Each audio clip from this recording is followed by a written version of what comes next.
નમસ્કાર. આજની તારીખ છે 25 જૂન બુધવાર અને આપણે અત્યારે ગુજરાતમાં જે વરસાદી માહોલ છે ને એના પર થોડી ઊંડાણપૂર્વક વાત કરવાના છીએ. અમારો આધાર છે મજધાર યુટ્યુબ ચેનલનું હવામાન વિશ્લેષણ. નમસ્કાર. હા, પરિસ્થિતિ ખરેખર ગંભીર બની રહી છે. છેલ્લા 24 કલાકમાં જે આંકડા આવ્યા છે, ખાસ કરીને સુરત અને પૂર્વ ગુજરાતમાં, મતલબ અરવલ્લી, મહીસાગર, દાહોદ, પંચમહાલ, ત્યાં તો ભારે વરસાદ થયો છે. બરાબર. અને આ માત્ર શરૂઆત હોઈ શકે છે. પાવાગઢના જે દૃશ્યો વાયરલ થયા અને સુરતમાં તો એમ કે બોટથી લોકોને બચાવવા પડ્યા, પોલીસ સ્ટેશનમાં પણ પાણી, આ બતાવે છે કે હાલત કેટલી ગંભીર છે. ચોક્કસ. આ સમજવું જરૂરી છે કે આટલો બધો વરસાદ એકસાથે કેમ આવી રહ્યો છે. હા, એ જ આપણો હેતુ એ જ સમજવાનો છે કે આની પાછળ કારણ શું છે અને હવે આગળ શું, તાત્કાલિક અને લાંબા ગાળે શું અસરો દેખાઈ શકે છે. જો અત્યારે છે ને, એક નહીં પણ ત્રણ વરસાદી સિસ્ટમ એકસાથે કામ કરી રહી છે. એટલે આ સ્થિતિ થોડી જટિલ છે. 3 સિસ્ટમ કઈ કઈ? એક તો બંગાળની ખાડીમાં છે, બીજી સિસ્ટમ મધ્ય ભારત પર છે, અને ત્રીજી જે આપણા માટે અત્યારે બહુ મહત્વની છે એ ગુજરાત, મધ્યપ્રદેશ, રાજસ્થાનની સરહદ પાસે છે, જેને technically upper air cyclonic circulation કહેવાય. અચ્છા, એટલે હવામાં ઉપર એક ચક્રવાત જેવું. હા, બરાબર. હવાનું એક ભ્રમણ. અને આ ત્રણેય સિસ્ટમ ભેગી મળીને શું કરે છે? અરબી સમુદ્રમાંથી પુષ્કળ પ્રમાણમાં ભેજ ખેંચી રહી છે, અને આ ભેજ સીધો ગુજરાત પર ઠલવાઈ રહ્યો છે. એટલે આ ત્રણેયનું કોમ્બિનેશન આટલું બધું પાણી લાવી રહ્યું છે. ઓકે, તો આજ માટે એટલે કે 25 જૂન માટે શું આગાહી છે? આજ માટે તો હવામાન વિભાગે ઓરેન્જ એલર્ટ આપ્યું છે. એનો મતલબ થાય અતિ ભારે વરસાદની ચેતવણી. કયા વિસ્તારો માટે ખાસ? મુખ્યત્વે ઉત્તર પૂર્વ ગુજરાત, એટલે કે સાબરકાંઠા, અરવલ્લી, મહીસાગર, દાહોદ, પંચમહાલ, અને સાથે દક્ષિણ ગુજરાતનો દરિયાકાંઠો, વલસાડ, નવસારી, સુરત, ભરૂચ, આ વિસ્તારોમાં સાચવવાનું છે. અને બાકીના ગુજરાત માટે? મધ્ય ગુજરાત, સૌરાષ્ટ્ર? હા, ત્યાં પણ વરસાદ તો છે જ.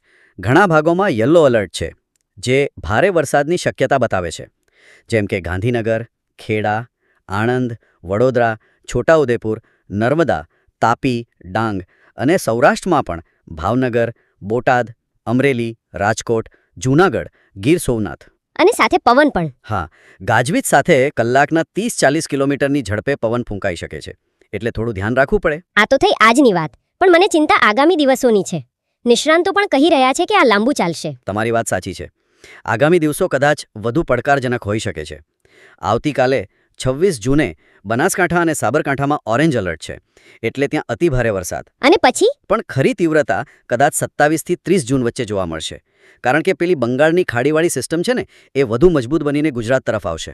ઓહ, એટલે હજુ એક વેવ આવશે? હા, અને આ વખતે તેની અસર લગભગ આખા ગુજરાતમાં જોવા મળી શકે છે.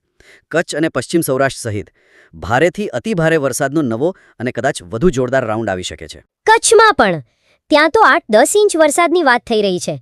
એ વિસ્તાર માટે તો આ બહુ વધારે કહેવાય ને? હા, બિલકુલ. કચ્છ જે સામાન્ય રીતે સૂકો પ્રદેશ ગણાય, ત્યાં આટલો વરસાદ ખરેખર મોટી વાત છે. 8-10 ઇંચ એટલે ત્યાંના સ્થાનિક તંત્ર અને ઇન્ફ્રાસ્ટ્રક્ચર પર ચોક્કસ દબાણ આવે, એટલે તૈયારી રાખવી પડે. અને આ ક્યાં સુધી ચાલશે એવું લાગે છે? અનુમાન એવું છે કે લગભગ 7 જુલાઈ સુધી આ વરસાદી માહોલ યથાવત રહી શકે છે.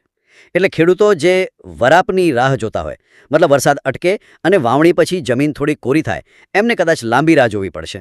નિષ્ણાંતોની વાત કરીએ તો અંબાલાલ પટેલ સાહેબે તો આગામી 15 દિવસ માટે જળ પ્રલય જેવી ચેતવણી આપી છે.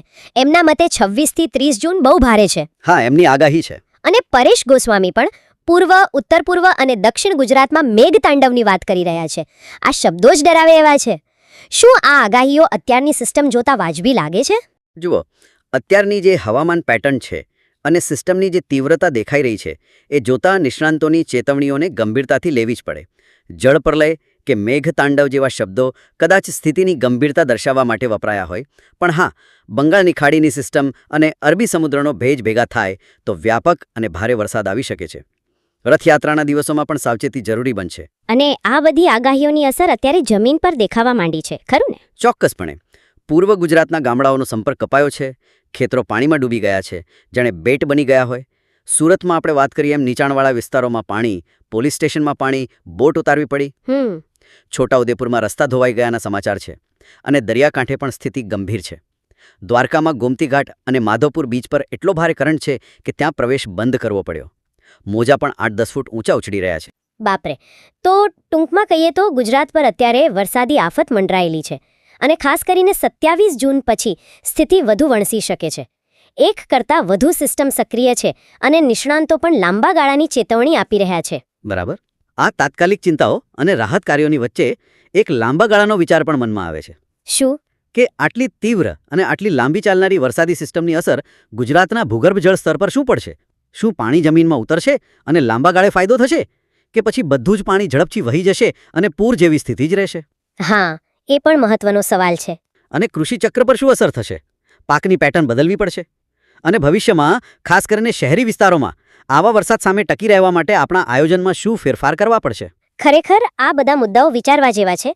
અત્યારે તો રાહત અને બચાવ કાર્ય પર ધ્યાન છે, પણ ભવિષ્ય માટે આ અનુભવમાંથી